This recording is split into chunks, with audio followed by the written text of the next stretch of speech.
Welcome to Customer Service Academy Radio with author and customer experience expert Tony Johnson. Tony will share his vision for successful customer service, leadership, and business excellence, and speak to some of the most impactful leaders in business today.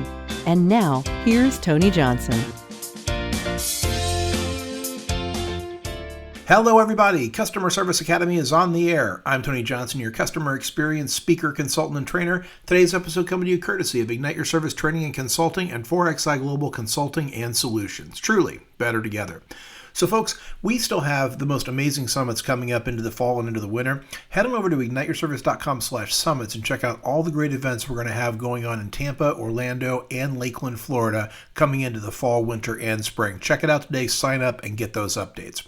So as I'm recording this, higher education is starting back up again. It's a great time of year. As you're listening, most colleges have probably started back up, but in the last few weeks, as I'm recording this, that's what's been happening. I spent the last 4 weeks out on the road, speaking and training hospitality and customer experience, student centricity at some fantastic universities, but really large state schools, local community colleges, everything in between. They're all coming back right now.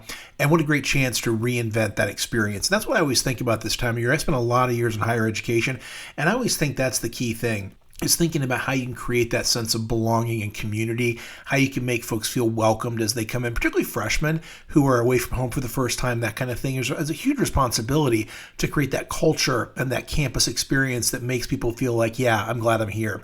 And it can be trepidatious, it can feel, it can be anxiety, it can be loneliness. A lot of things happen when you go off to school. And I can remember going to the Ball State University and friends that I met that I'm still in contact with today that I met more years ago than I'm going to admit. But they're folks that I met, around the dining table, around the university events, at sporting events, and really formed those relationships. So that sense of community and relationships is something great that universities really should be focusing on. And I've seen some great stories out there so far. So this is that time of year when everyone is showing back up to school. Love this time of year. And again, some great universities out there really getting it done. So best of luck to everybody out there, whether you're, on the instructional side, whether you're on the staff and faculty side, whether you're on the dining service or the bookstore or parking, security, police, whatever it is you do it well and be a part of that welcoming community experience as students show up. And it's going to be great for everybody who does. So the key thing I want to talk about today is Labor Day. So Labor Day is right around the corner, depending on when you're listening to this. Could be a couple of days, upcoming, could be in the rearview mirror by a few days. But as I'm recording this, Labor Day is coming up right now. And it's one of those things where we all think of it as a long weekend, right? It's one of those times. It's the last hurrah for summer. It's the last big trip folks make. It's really the last big thing. Even though most of the kids are back in school, this is kind of the last unofficial long weekend of summer and the last chance to have that kind of big hurrah. So it usually comes to mind as kind of cookouts or trips or the last chance to get to the beach, that kind of thing. But it's really beyond that. When we think about the piece of Labor Day itself, this is a real opportunity to say thank you. This is an appreciation moment. That's what I think I really love most about this. Again, not a long weekend, but a chance to really honor the contributions of those who keep our businesses and our communities running and keep them strong. As a member of the local Chamber of Commerce, I see this every day with small businesses and folks that are out there, and they're going to be working Monday. There's going to be so many people in restaurants and hospitality and food service and all those things, hotels, that will be working on Monday because they're working when people play. And many thanks to them. And small business owners, for the most part, they don't take Labor Day off for the most part. And I was lucky enough recently to join the board of directors of the Lakeland Chamber of Commerce, and shout out to them for asking me to join. Great leadership there, and really appreciate that chance to serve on their board. But I keep seeing it every time, this dedication to the customer experience, dedication to their employees and their teams, no matter how big or small, and the fact that they are always pushing forward with innovation and this sense of really getting it done regardless of whether Monday's a holiday or not. But this is a time to really think about it because 62% of Americans are reporting that they're working on a holiday when most others are off. So that's really your hospitality workers, your hotel workers, restaurant workers, that kind of stuff. I would tell you I'm right down the road from Disney. Most of them are going to be working on Monday of Labor Day. So, just a shout out and a thanks to them. And this is a nice chance for us to talk about what that means to us as leaders. So as we kind of dig back into the Wayback Machine, we go all the way back to 1882. September of 1882 was really the first time this was celebrated. And kind of a fun fact, 10,000 workers marched from City Hall to Union Square. And that was really the first parade, if you will, the first piece of celebration and attention to the labor piece. And it started because at the time, we're talking, a lot of us complain about kind of the 40 or 50 hour work week and that kind of stuff. These were 12-hour a day, 6-day a week kind of industrial unsafe operations. And this was really a part of a larger labor movement. So when we think about this, it was a great chance for them to really start to call attention to the importance of the American labor force. And not just that, but the safety and need for engagement with them.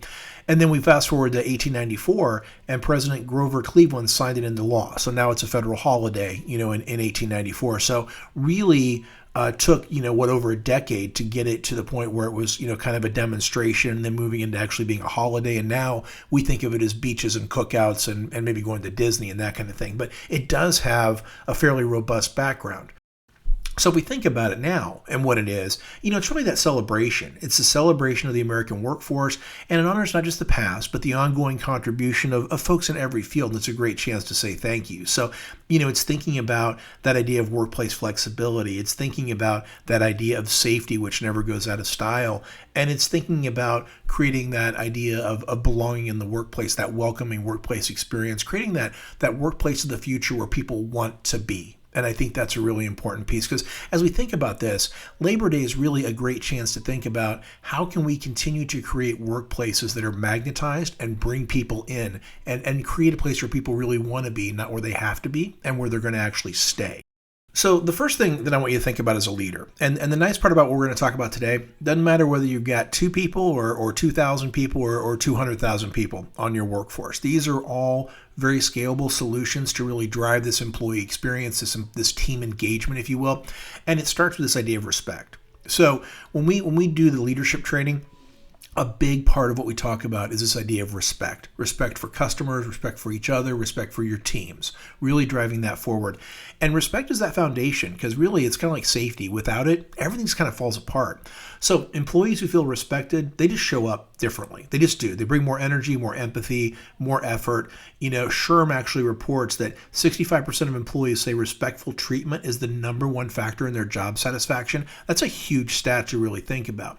And if you think about it generationally, there's a huge piece of respect when we think about what that means for generations. So your boomers and your Gen Xers, they want respect for tenure and respect for results. Your millennials, your Gen Zs, they're looking for respect by having a voice, by feeling like they're understood and having a say in what happens and knowing that they're being listened to. So just be thinking about this.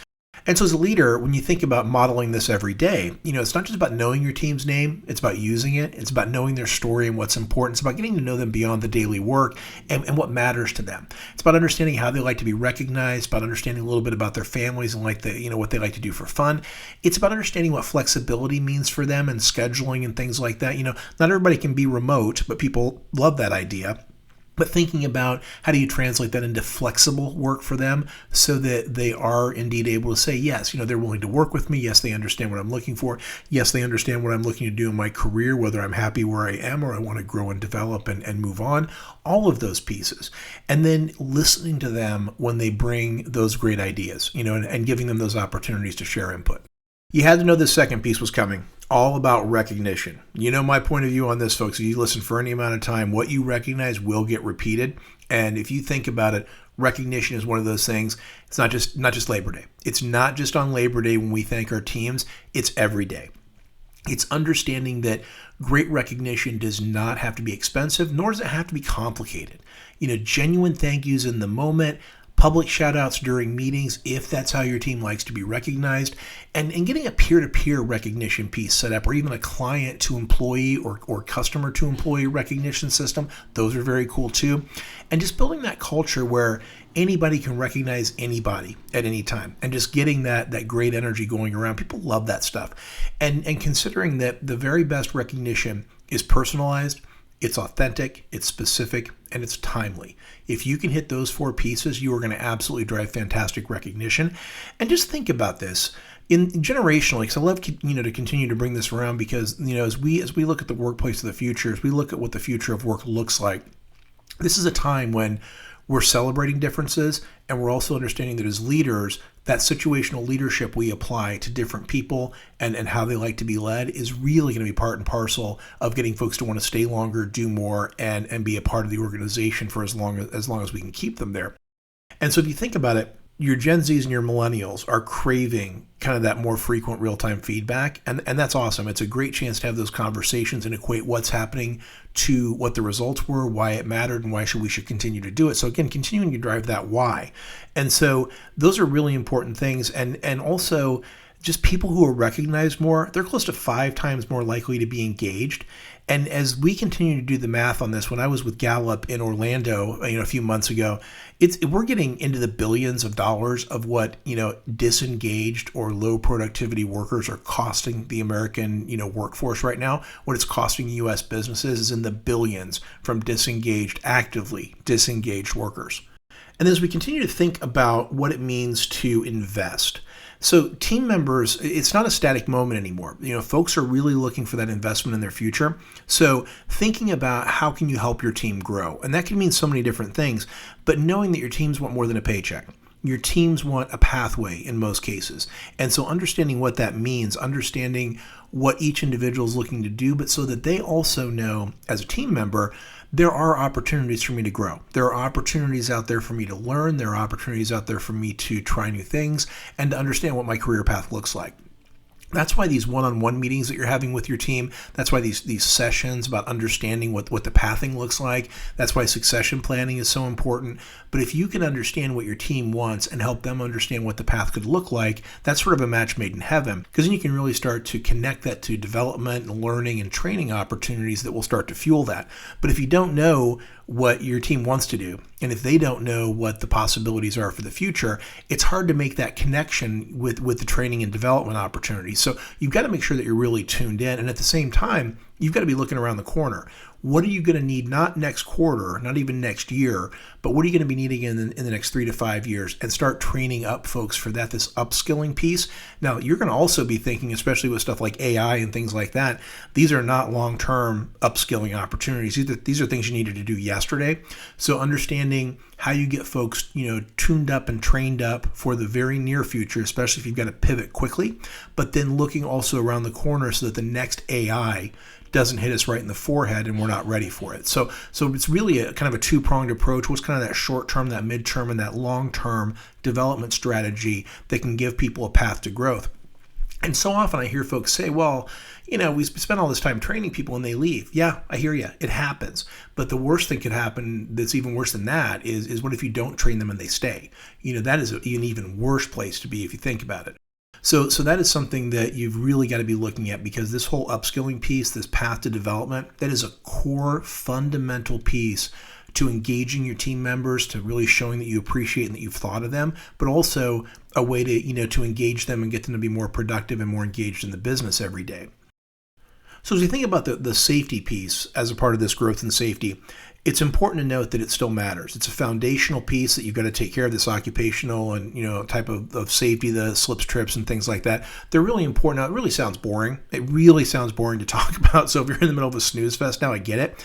But safety is one of those things where if you don't get it right, nothing else matters. So you've got to nail that. And that is a key piece of employees and team members feeling like they're working in an engaged workforce that cares about them, is the fact that safety is protected. So that's kind of a core piece about that. That was a big part of what drove some of these early pieces during the Industrial Revolution, is this idea that safety was not prioritized by businesses, and they weren't taking good care of their team members, their employees, and people were getting hurt, people were getting killed, that kind of thing. And that's really what spawned some of these modern interpretations of Labor Day, and that's what really started kind of that spark that led to where we are now with having health and safety and OSHA and all of those kind of things, because folks weren't taking care of safety in the workplace. So just understand that is a foundational piece, and we have to get that right, because that will drive overall engagement and productivity in the workplace, and is an indicator that the organization cares about the team, because safety is important.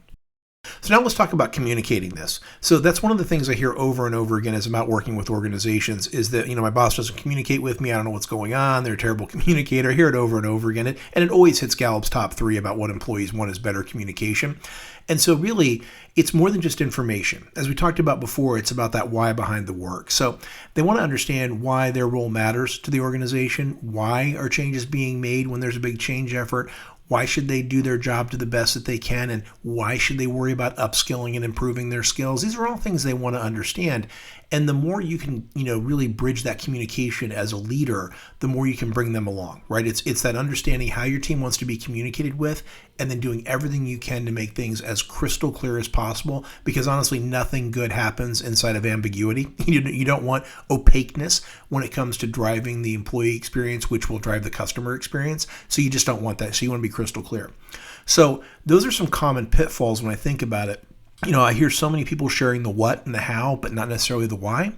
I hear folks overloading people with data, but undersharing kind of what that means, or just giving too many priorities and not telling them what matters most. Or the thing that really burns employees, the thing I hear a lot about, is asking their team for feedback. We just published a great blog on the website. You can head over to igniteyourservice.com/blog to check that out on what to do with employee feedback once you get it, because nothing burns up employees more, nothing demotivates a team more quickly than when you ask them for feedback and then do nothing with what they shared with you, because then they're like, what was the point? And then, really thinking about those practical strategies to bring this to life as a leader. So storytelling continues to be a great way to do that. Think about how you can tell stories of success or stories of challenge, and then tie that back to your business case, because that'll sort of, engage some emotional stickiness. But if you can be a great storyteller as a leader, that's going to help you get your point across and help make it stick. So just be really great at that. The daily huddles, whatever you do every day, whether it's a team meeting, a lineup, a stand-up, a huddle, a rally, whatever you call it, just do them and do them well. Keep them short, get everybody involved, and make sure that they're sharing the information you want out there, because it's a great way to make sure that you can get that info out. And remember, it's not about doing it one way or two ways. It's about finding many ways to communicate. So it may be a digital or physical bulletin board. It may be emails. It may be text messages. It may be one-to-one meetings. And it may be lineups or stand-ups or huddles. And all of those things cumulatively will have that impact, have that stickiness, get people to finally hear it. Because folks don't often hear or take it in the first, second, or third time. Some folks need to hear things 5, 6 times before it really starts to stick. And then just be honest when you think about it. As people ask for things or as people ask you questions, if you don't know the answer, admit it and go find it. And if folks come and they're asking for something, or you hear feedback in a survey, if you can't do it right away, that's fine. Just tell your team, listen, that's not something we can do right now, but here's the plan to solve for that in the short term, and then here's the larger solution. Because sometimes people need, something that could take a large investment or a large amount of time. So can you solve the friction point for a moment in the short term while you get it done, for the longer term where the investment and time is needed. So at least they know you're trying to close that gap. And then just consider your team. Consider your team and how they like to be led, how they like to be appreciated. And just know that we've got 4 generations in the workforce right now, and a 5th could be coming very soon. There could be a chance for us to have 5 different generations in the workforce. So just consider that as a part of your organizational planning. Consider that as part of your leadership. Consider that as part of your communication, because every one of those generations have different wins and they have different ways they like to be communicated with. And understanding that will really help you ensure that you can get the messaging out there and the recognition out there in a way they're going to appreciate and take on, and that will really stick and drive results, because that's really what we're looking for. So as we come into the finish line here, let's think about this. We're going to respect folks. We're going to drive that recognition. We're going to invest in people's growth and safety, and we're going to really push communication. And it matters because these aren't soft skills. These are nearly survival skills for modern leadership. But they're also business drivers. There's a business case for each one of these, because they will absolutely drive to improved retention, improved employee engagement, improved productivity, improved customer experience. These are business drivers. So there's a business case for each and every one of these. So think about how you can bring these to light, how you can, really take the action when you're thinking about communicating with different generations, and think about how you're not going to just celebrate Labor Day, but live it and make Labor Day and this appreciation of spirit that we get, this celebration spirit, how are we going to bring that to life every single day? Because that's really the secret sauce, is really bringing it to life every day in a way that we can continue with consistency. So that's just how we do things around here, because that's how you build a culture. So folks, that is our show. Remember, we're still in the middle of the Great Service Comeback, and everything we talked about today in terms of Labor Day and how we go to market with our teams and how we take really great care of them is part and parcel of driving this service comeback, because how we treat our teams is how they will treat customers, and that's going to be the perception of your brand and your service. And if you're looking for a little more detail on any of this, head on over and check out my book, Together We Serve, on Amazon. That's Together We Serve by Tony Johnson. You can get it on paperback, digital, or audiobook. I will even read it to you. But until next time, I've been Tony Johnson, your customer experience strategist and trainer, reminding you to keep your customers and your employees at the center of everything you do, because that's where the most amazing things are possible. Happy Labor Day. Thanks for tuning in, and I will talk to you next week. This has been Customer Service Academy Radio with Tony Johnson. Tony is available to speak at your event, meeting, or workshop. Have a powerful customer-focused day.